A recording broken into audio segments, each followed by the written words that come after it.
Assalamualaikum warahmatullahi wabarakatuh. Ya, apa kabar teman-teman semua? Bertemu lagi dengan saya, Bu Fadilah. Di video kali ini saya akan memberikan materi biologi yang singkat. Ini materi kelas 11. Ini mengenai mekanisme peredaran darah manusia. Nah, sebelum masuk ke materinya, kali ini saya akan memberikan info terlebih dahulu bahwa dalam mempelajari peredaran darah ada tujuan pembelajaran yang harus dicapai oleh peserta didik. Nah, yang pertama menjelaskan bagian-bagian darah, sel-sel darah dan plasma darah. Kemudian menjelaskan struktur jaringan dan fungsi serta ruang dan katup jantung. Yang ketiga, peserta didik ini diharapkan mampu menganalisis proses peredaran darah. Dan yang terakhir, peserta didik diharapkan mampu mengidentifikasi kelainan dan gangguan pada sistem peredaran darah.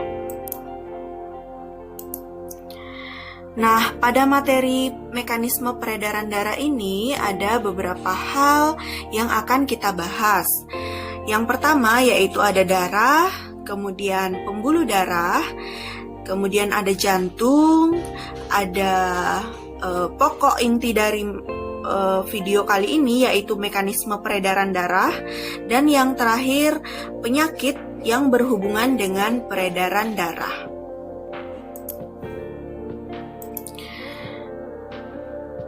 Nah, di video sebelumnya kita udah membahas apa sih peredaran darah itu dan fungsinya apa, tapi tidak apa-apa, kita akan mengingat kembali apa sih tujuan dari peredaran darah itu. Nah, sistem peredaran darah atau sistem kardiovaskuler, nah ini namanya banyak ya, sistem kardiovaskuler, peredaran darah, sistem transportasi. Nah, ini adalah suatu sistem organ yang berfungsi memindahkan berbagai zat. Berbagai zatnya apa aja? Nah, selain makanan, juga karbon dioksida, oksigen, hormon, dan zat-zat lainnya, ini dari dan menuju sel-sel tubuh. Nah, di samping ini adalah gambaran peredaran darah kita. Nah, terlihat agak rumit ya, teman-teman. Untuk lebih memahami, kita menuju ke slide selanjutnya. Nah, ini adalah darah. Darah ini adalah komponen terpenting dari sistem peredaran darah kita. Darah memiliki fungsi sebagai pembawa nutrisi, pembawa oksigen, hormon, antibodi, serta berbagai zat lainnya ke seluruh tubuh kita. Yang kita lihat selama ini, darah hanya berwarna merah, tapi ternyata di dalamnya terdapat banyak komponen loh. Nah, bisa dilihat di gambar di atas, ini adalah darah yang sudah dipisahkan komponen-komponennya menggunakan alat sentrifuge. Itu adalah alat sentrifuge ya. Nah, pertama ada plasma darah. Plasma darah ini adalah cairan yang berwarna kuning, ya, yang ada di atas. Nah, ini tugasnya membawa zat-zat penting seperti hormon maupun protein. Plasma darah tersebut mengandung 90% air dan juga larutan bermacam-macam zat dengan jumlah 7% sampai 10%. Selanjutnya ada sel darah merah atau disebut juga dengan eritrosit. Ini berfungsi sebagai pembawa oksigen dan karbon dioksida. Nah, selanjutnya ada sel darah putih atau disebut juga dengan leukosit. Ini fungsinya untuk membantu mempertahankan tubuh dari infeksi virus, kuman, jamur, maupun parasit lainnya. Yang terakhir ada keping darah. Nah, keping darah ini dibutuhkan oleh tubuh untuk membantu proses pembekuan darah. Teman-teman ada yang tahu nggak keping darah itu nama lainnya apa ya? Ya, betul sekali, trombosit. Nah, selanjutnya, kita masuk ke pembuluh darah. Nah, pembuluh darah ini adalah saluran yang berfungsi untuk mengalirkan darah dari jantung ke berbagai tempat di tubuh kita, kemudian kembali lagi ke jantung. Bisa dilihat di gambar, pembuluh darah kita ini seperti pipa yang mengalirkan air. Tetapi bedanya, pembuluh darah kita tidak mengalirkan air, tetapi mengalirkan darah ke seluruh tubuh kita. Pembuluh darah terbagi menjadi 3, yaitu pembuluh nadi atau disebut dengan arteri, pembuluh balik atau disebut dengan vena, dan pembuluh kapiler atau pembuluh balik. Nah, perbedaannya bisa dilihat di tabel. Untuk pembuluh nadi, tempatnya agak tersembunyi di dalam tubuh. Kemudian kalau pembuluh balik atau vena, letaknya dekat dengan permukaan tubuh. Nah, bisa kita lihat kadang di kulit kita ada tampak kebiru-biruan. Kemudian dinding pembuluh pada arteri itu tebal, kuat, dan elastis. Sedangkan kalau pembuluh balik itu tipis dan tidak elastis. Kemudian aliran darah pada pembuluh nadi itu meninggalkan jantung, sedangkan pembuluh balik itu alirannya menuju ke jantung.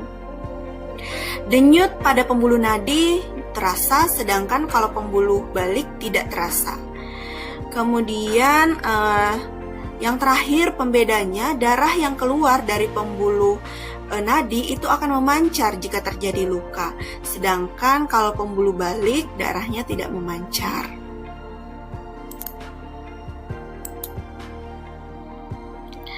Nah, kita masuk ke bagian jantung. Nah, jantung adalah organ yang berperan penting untuk memompa darah. Jantung ini terletak di rongga dada kita sebelah kiri dan diselubungi oleh selaput yang disebut perikardium. Seperti yang terlihat di gambar, jantung manusia terdiri dari 4 ruang, yaitu serambi. Serambi ada 2, yaitu serambi kiri maupun serambi kanan. Kemudian ada bagian bilik. Bilik juga ada yang bagian kiri dan bagian kanan. Serambi terletak di sebelah atas, sedangkan bilik terletak di bagian jantung sebelah bawah. Nah, ini adalah proses peredaran darah di tubuh kita. Bisa dilihat di gambar. Ya, begitulah peredaran darah yang terjadi di tubuh kita ya. Nah, berdasarkan jenis alirannya, ini peredaran darah terbagi menjadi 2, yaitu peredaran darah kecil dan peredaran darah besar. Peredaran darah kecil itu alirannya dari jantung ke paru-paru, kemudian kembali lagi ke jantung. Sedangkan untuk peredaran darah besar, alirannya dari jantung ke seluruh tubuh, kemudian kembali ke jantung. Untuk lebih jelasnya, mari kita lihat video animasi berikut ini. Selanjutnya, mari kita cari tahu bagaimana jantung bekerja.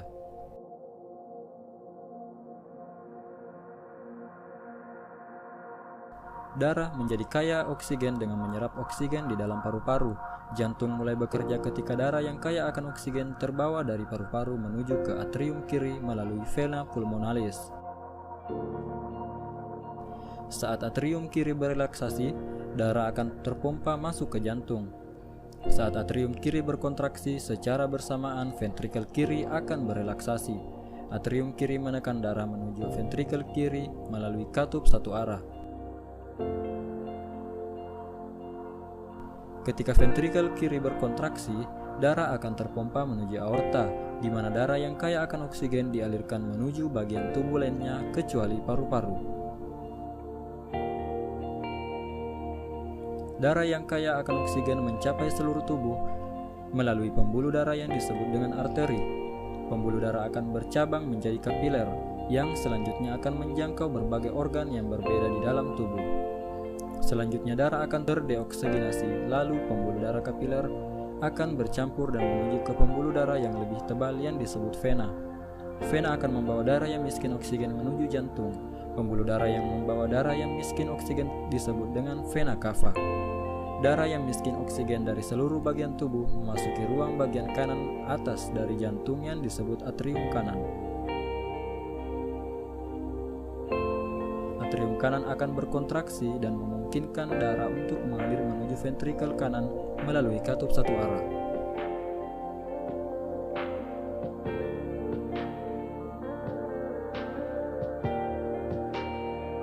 Ventrikel kanan kemudian berkontraksi dan menekan darah menuju arteri pulmonalis. Arteri pulmonalis membawa darah yang miskin oksigen menuju paru-paru. Paru-paru kemudian melakukan pertukaran gas terhadap darah sehingga darah kembali menjadi kaya akan oksigen. Darah tersebut selanjutnya akan dialirkan kembali ke jantung melalui vena pulmonalis dan kembali mengulang siklus sirkulasi tersebut.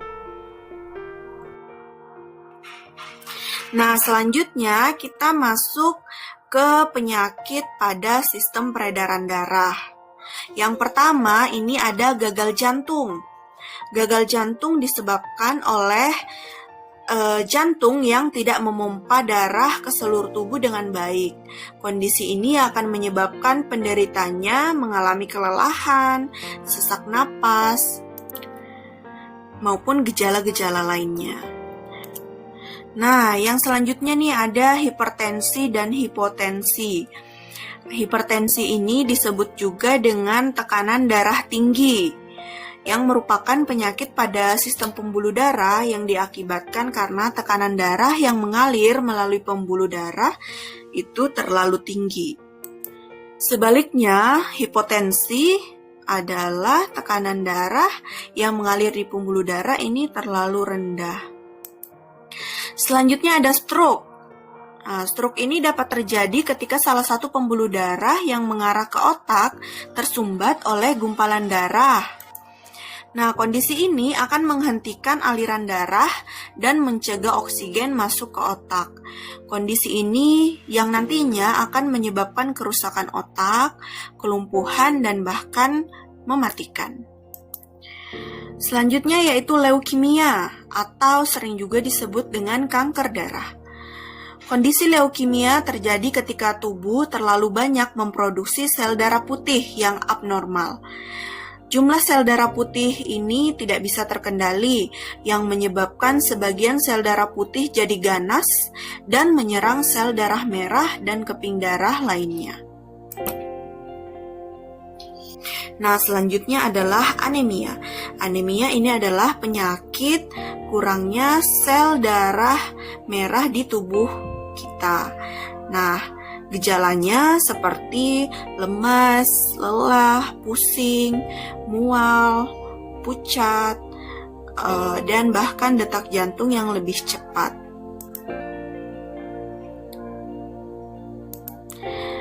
Nah, tugas mandiri untuk dikerjakan di rumah, coba amati kerabat dan keluarga kalian, apakah ada yang mengalami penyakit yang berhubungan dengan sistem peredaran darah?